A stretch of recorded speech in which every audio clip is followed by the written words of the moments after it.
Hello दोस्तों, आप सभी का स्वागत है आपके अपने परिवार मैथ मस्ती में। मैं हूं आलोक सिंह आतिश और आज के इस वीडियो सेशन में हम लोग बात करने वाले हैं लक्ष्य एनटीपीसी 2020 के अंतर्गत केमिस्ट्री के चौथे सेट की। जी हाँ दोस्तों, हम लोगों ने लक्ष्य एनटीपीसी 2020 के अंतर्गत 600 प्लस क्वेश्चन का एक सीरीज स्टार्ट करा था, जिसमें केमिस्ट्री के तीसरे पार्ट तक हम लोगों ने डिस्कशन करा था। आज का ये वीडियो सेशन हम लोगों का केमिस्ट्री का चौथा पार्ट होगा, जहाँ पे क्वेश्चन नंबर 26 से लेकर के 35 तक की बात करेंगे। अगर आप लोगों ने पीछे का वीडियो अभी तक नहीं देखा है तो वीडियो प्लेलिस्ट में अवेलेबल है, आप जा करके देख सकते हैं। तो आइए शुरू करते हैं अपने आज की सेशन की और देखते हैं एग्ज़ाम रेलेवेंट क्या कुछ सीख पाते हैं। आपका जो पहला क्वेश्चन है आज के इस सेशन का, क्वेश्चन नंबर 26 आपसे क्या पूछा जा रहा है, ध्यान में रखिएगा।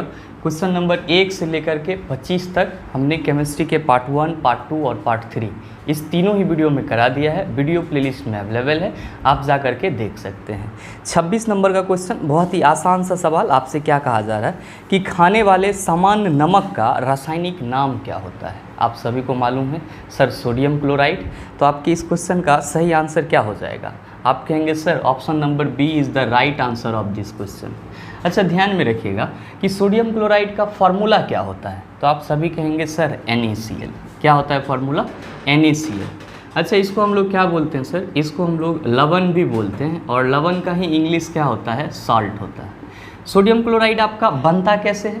तो हम लोग कहते हैं कि सर जब सोडियम हाइड्रोक्साइड HCl के साथ अभिक्रिया करता है, जब सोडियम हाइड्रोक्साइड HCl के साथ अभिक्रिया करता है तो क्या बनता है सर? सोडियम क्लोराइड NaCl और वाटर रिलीज होता है, मतलब कि जल बनता है। और ये जो आप अभिक्रिया देख रहे हैं यहाँ पे, जो केमिकल रिएक्शन आप देख रहे हैं यहाँ पे, इस केमिकल रिएक्शन को हम लोग कौन सा रिएक्शन बोलते हैं? तो सर उदासीनीकरण अभिक्रिया बोलते हैं। उदासीनीकरण अभिक्रिया बोलते हैं, जिसको इंग्लिश में हम लोग न्यूट्रलाइजेशन रिएक्शन भी कहते हैं। आप कहेंगे सर न्यूट्रलाइजेशन रिएक्शन क्यों कहते हैं इसको? इसीलिए कहते हैं कि ये जो आपका सोडियम हाइड्रोक्साइड है ये बेस है और जो आपका HCl है ये क्या है सर? एसिड है।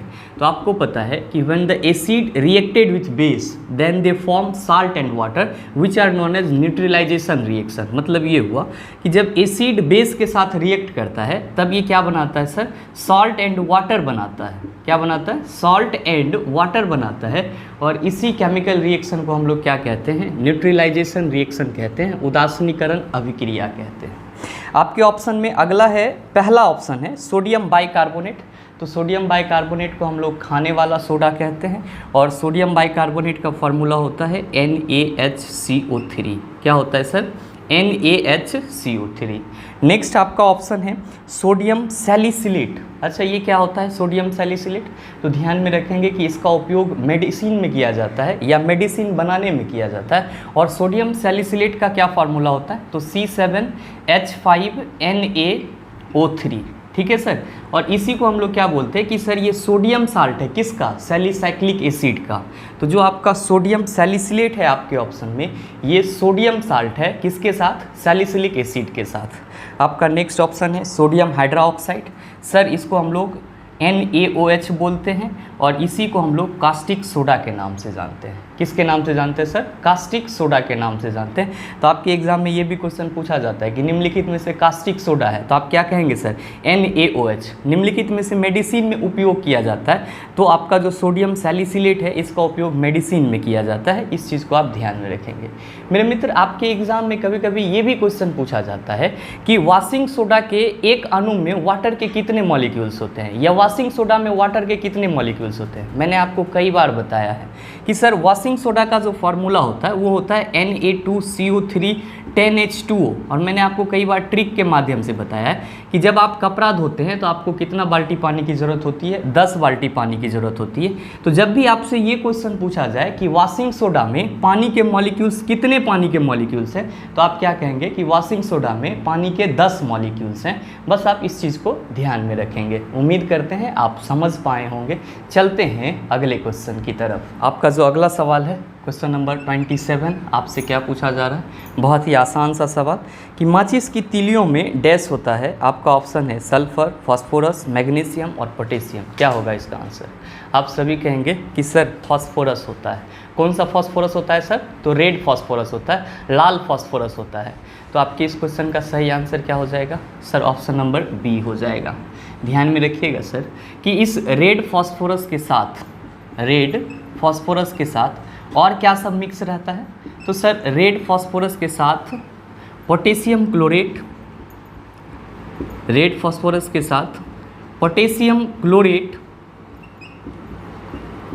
और सल्फर मिक्स होता है। क्या होता है सर? सल्फर मिक्स होता है।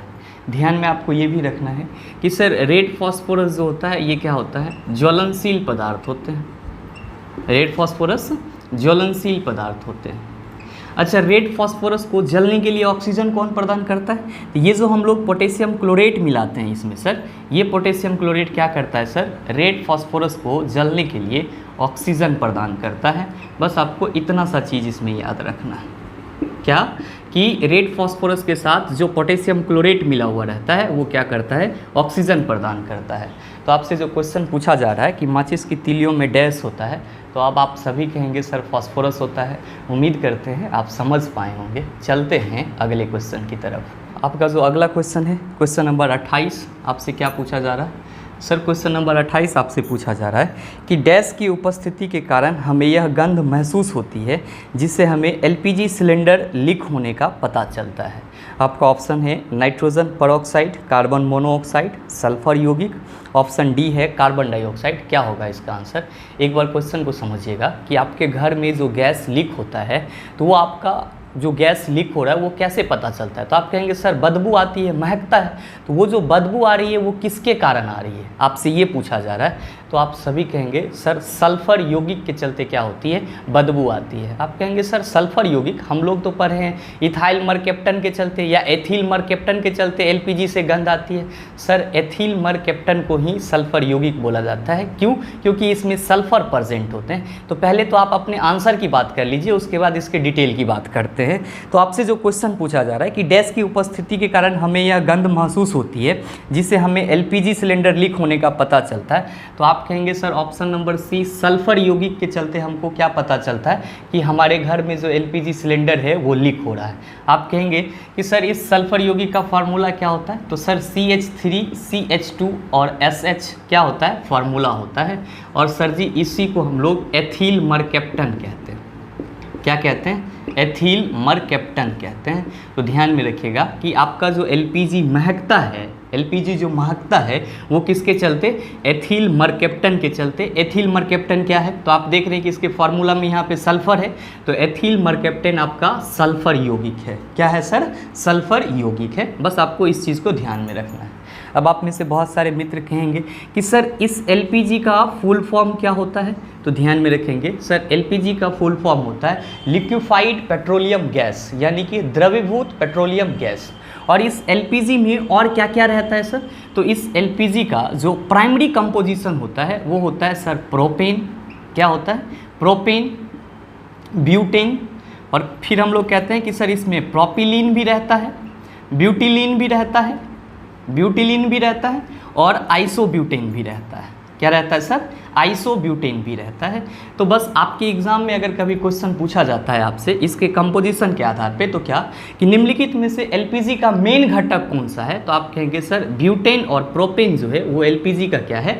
मेन घटक है। ऐसे अगर आप प्राइमरी कंपोजिशन की बात करेंगे तो आप सारा कह सकते हैं प्रोपेन, ब्यूटेन, प्रोपिलीन, ब्यूटिलीन और आइसोब्यूटेन। लेकिन आपके एग्जाम में ब्यूटेन और प्रोपेन ज़्यादा पूछे जाते हैं, तो बस आप इसी को याद रखिएगा। उम्मीद करते हैं आप समझ पाए होंगे। चलते हैं अगले क्वेश्चन की तरफ। आपका जो अगला सवाल है क्वेश्चन नंबर 29 आपसे क्या पूछा जा रहा है? बहुत ही आसान सा सवाल है, ये भी आप सभी जान रहे हैं। आपसे क्वेश्चन पूछा जा रहा है कि आसुत जल में मछली क्यों जीवित नहीं रह सकती है? आपका पहला ऑप्शन है उसमें सांस नहीं ले सकती। दूसरा ऑप्शन है परासरण मछली के शरीर के तरल पदार्थों को पतला कर देता है, इसमें ऑक्सीजन नहीं होता है और इसमें भोजन नहीं होता है। क्या होगा इसका आंसर? तो सबसे पहले यहाँ पे आसुत जल की बात करी जा रही है, डिस्टिल वाटर की बात की जा रही है। तो आप इसको समझेंगे कि डिस्टिल वाटर होता क्या है। तो हम लोग कहते हैं कि सर वाटर को जो शुद्ध करते हैं, मतलब कि प्योर बनाते हैं, वो किस प्रक्रिया के थ्रू? डिस्टिलेशन के प्रक्रिया के थ्रू। जो आपका डिस्टिल वाटर होता है उसमें थोड़ा भी खनिज लवण नहीं होता है, मतलब कि वो पूरी तरह से प्योर वाटर होता है।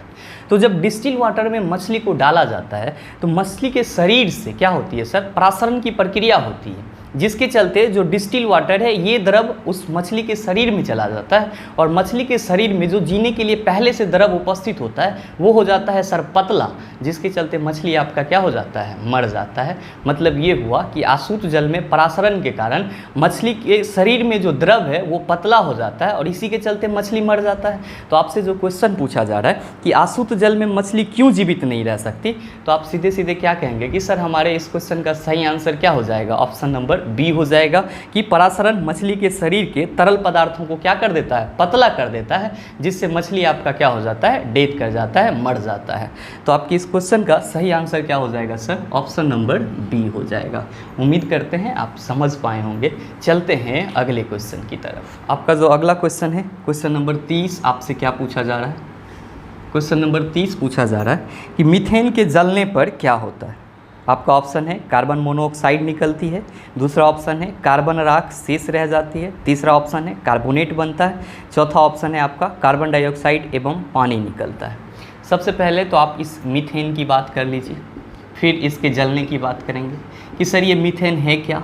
तो आप सभी कहेंगे कि सर मीथेन जो है ये प्राकृतिक गैस है, नेचुरल गैस है, प्राकृतिक गैस है। अच्छा, कौन सा प्राकृतिक गैस है सर? तो ये प्राकृतिक हाइड्रोकार्बन गैस है। क्यों? क्योंकि इसका जो फार्मूला होता है वो CH4 होता है, मतलब कार्बन और हाइड्रोजन के यौगिक को हम लोग क्या कहते हैं? हाइड्रोकार्बन कहते हैं। तो आप इस चीज़ को भी ध्यान में रखेंगे सर कि मीथेन जो है वो प्राकृतिक हाइड्रोकार्बन गैस है, जिसका फार्मूला क्या होता है? CH4 होता है। ध्यान में रखिएगा कि आपसे कभी कभी ये भी क्वेश्चन पूछा जाता है कि गोबर गैस का मुख्य घटक क्या होता है? तो सर मीथेन होता है। आपको इस चीज़ को ध्यान में रखना है। नेक्स्ट आपसे जो क्वेश्चन पूछा जा रहा है कि मीथेन को जलाने पर निम्नलिखित में से क्या उत्पन्न होगा, तो आप एक बात बताइए कि कोई भी चीज़ किसके उपस्थिति में जलता है? तो आप कहेंगे सर कोई भी चीज़ ऑक्सीजन की उपस्थिति में जलता है। इसका मतलब यहाँ पे ये कहा जा रहा है कि अगर CH4 ऑक्सीजन के साथ रिएक्ट करेगा तो क्या बनाएगा? ध्यान में रखिएगा, CH4 जो है वो 2O2 के साथ क्या करता है? रिएक्ट करता है, तो क्या बनाता है?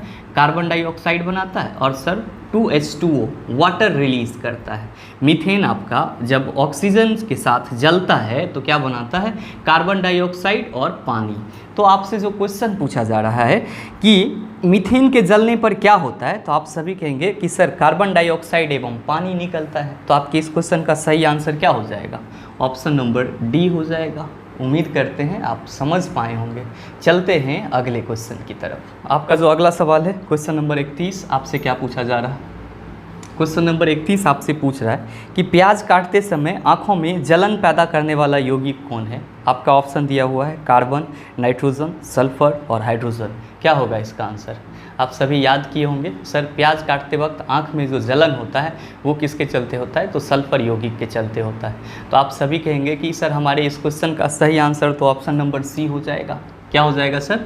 ऑप्शन नंबर सी। लेकिन क्या कभी इसको समझने का कोशिश किए हैं कि प्याज काटते वक्त ये सल्फर यौगिक हमारे आँख में किस तरह जलन पैदा करता है और आंसू निकाल देता है? तो ध्यान से समझिएगा क्या कि सर प्याज की जो कोशिका होती है, प्याज की जो कोशिका होती है, प्याज के बदला हम प्याला लिख रहे हैं, प्याज की जो कोशिका होती है सर इसमें एंजाइम पाए जाते हैं और एक सल्फेनिक अम्ल पाया जाता है। तो आप कह सकते हैं कि सर प्याज की कोशिका में सल्फेनिक अम्ल और एंजाइम पाए जाते हैं। सल्फेनिक अम्ल और क्या सर? एंजाइम पाए जाते हैं। सर जब आप प्याज को कट करते हैं तो ये सल्फेनिक अम्ल एंजाइम के साथ रिएक्ट करके, यानी कि सल्फेनिक अम्ल एंजाइम के साथ मिल करके एक वाष्पशील यौगिक का निर्माण कर लेता है, जिसको हम लोग क्या कहते हैं सर? जिसको हम लोग प्रोपेनथियोल एस ऑक्साइड कहते हैं। प्रोपेनथियोल एस ऑक्साइड कहते हैं। सर ये किस टाइप का यौगिक होता है? तो सर ये वाष्पशील यौगिक होता है। वाष्पशील इसीलिए क्योंकि ये उड़ करके आपके आंख तक आ जाता है। ये सर क्या होता है? वाष्पशील यौगिक होता है। ठीक है सर। और ये वाष्पशील यौगिक जब उड़ करके आपके आंख में आता है तो आपके आंख के जल के साथ, आपके आंख के जल के साथ ये वाष्पशील यौगिक अभिक्रिया करके क्या बना लेता है, सल्फ्यूरिक अम्ल H2SO4 बना लेता है। क्या बना लेता है सर, सल्फ्यूरिक अम्ल H2SO4 बना लेता है, जिसके चलते आपके आंख में क्या होती है सर, जलन होती है। जिसके चलते आपकी आंख में क्या होती है सर, जलन होती है।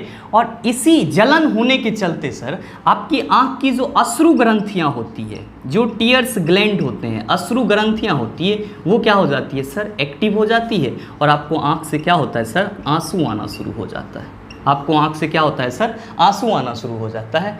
तो आप क्या समझेंगे कि सर प्याज को काटने वक्त हम लोगों को आंख में जलन या आंसू क्यों आती है, तो आप कहेंगे कि सर प्याज की कोशिका में सल्फेनिक अम्ल और एंजाइम पाए जाते हैं, और ये जब हम लोग प्याज को काटते हैं तो सल्फेनिक अम्ल और एंजाइम एक दूसरे के साथ अभिक्रिया करके वाष्पशील यौगिक प्रोपेनेथियोल एस ऑक्साइड का निर्माण कर लेता है। और जब ये वाष्पशील यौगिक हमारे आंख में पहुंचता है तो आंख के जल के साथ क्या करता है, अभिक्रिया करके सल्फ्यूरिक अम्ल बना लेता है, और ये सल्फ्यूरिक अम्ल हमारे आंख में जलन का कारण बन जाता है। और सर जब ये जलन का कारण बनता है तो हमारे अश्रु ग्रंथियाँ क्या होती है, इसी जलन के चलते एक्टिव हो जाती है, और जिसके चलते हमारे आंख से क्या होता है सर, आंसू आना शुरू हो जाता है। तो उम्मीद करते हैं आप इस चीज़ को समझ पाए होंगे। चलते हैं अगले क्वेश्चन की तरफ। आपका जो अगला क्वेश्चन है, क्वेश्चन नंबर 32, आपसे क्या पूछा जा रहा है, क्वेश्चन नंबर 32 आपसे पूछा जा रहा है कि लोहे की जंग डैश पर होती है। आपसे पूछा जा रहा है कि लोहे की जंग डैश होती है। आपका ऑप्शन है भौतिक प्रक्रिया, रासायनिक प्रक्रिया, प्रतिवर्ती प्रक्रिया और मिश्रण। क्या होगा इसका आंसर? आप सभी कहेंगे कि सर लोहे पर जंग का लगना कौन सी प्रक्रिया है, रासायनिक प्रतिक्रिया है। तो आपके इस क्वेश्चन का सही आंसर क्या हो जाएगा, ऑप्शन नंबर बी हो जाएगा।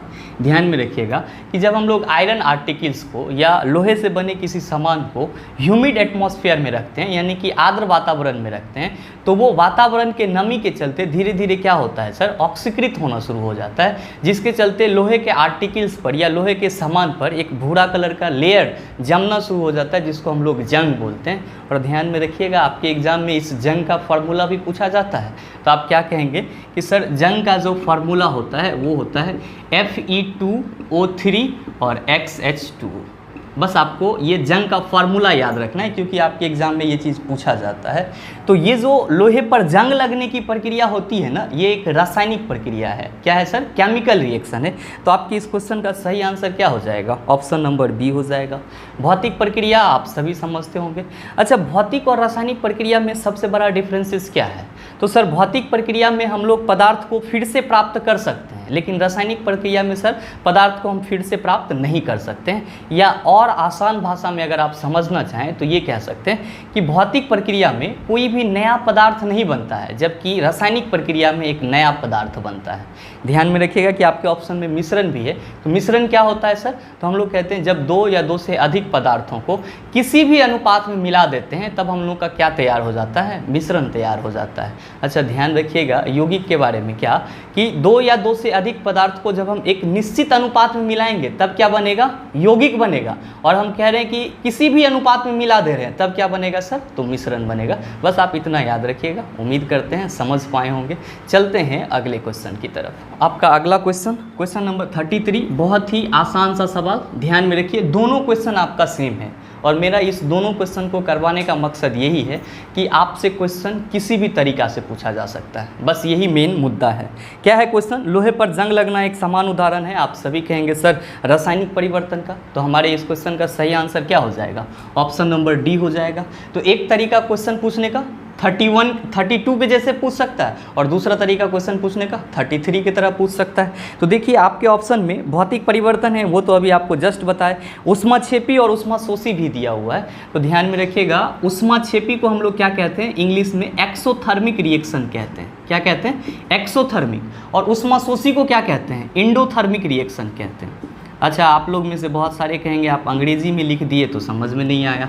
तो उस एक्सोथर्मिक को हम लोग क्या कहते हैं, ऊष्माक्षेपी, और इसको हम लोग क्या कहते हैं, ऊष्माशोषी। मेरे मित्र, आपको ध्यान में क्या रखना है, ऊष्माशोषी ऐसी रासायनिक अभिक्रिया जिसमें ऊष्मा क्या हो, अवशोषित हो।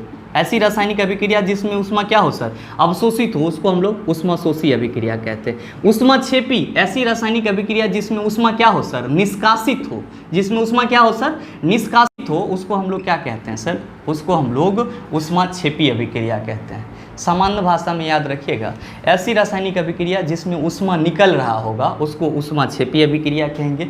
ऐसी रासायनिक अभिक्रिया जिसमें ऊष्मा एब्जॉर्ब हो रहा होगा, अवशोषित हो रहा होगा, उसको हम लोग क्या कहेंगे, ऊष्माशोषी अभिक्रिया कहेंगे। ऐसे मैंने इस दोनों ही पॉइंट को पीछे के किसी सेशन में और भी अच्छे से डिस्कस किया है। उम्मीद करते हैं आप समझ पाए होंगे।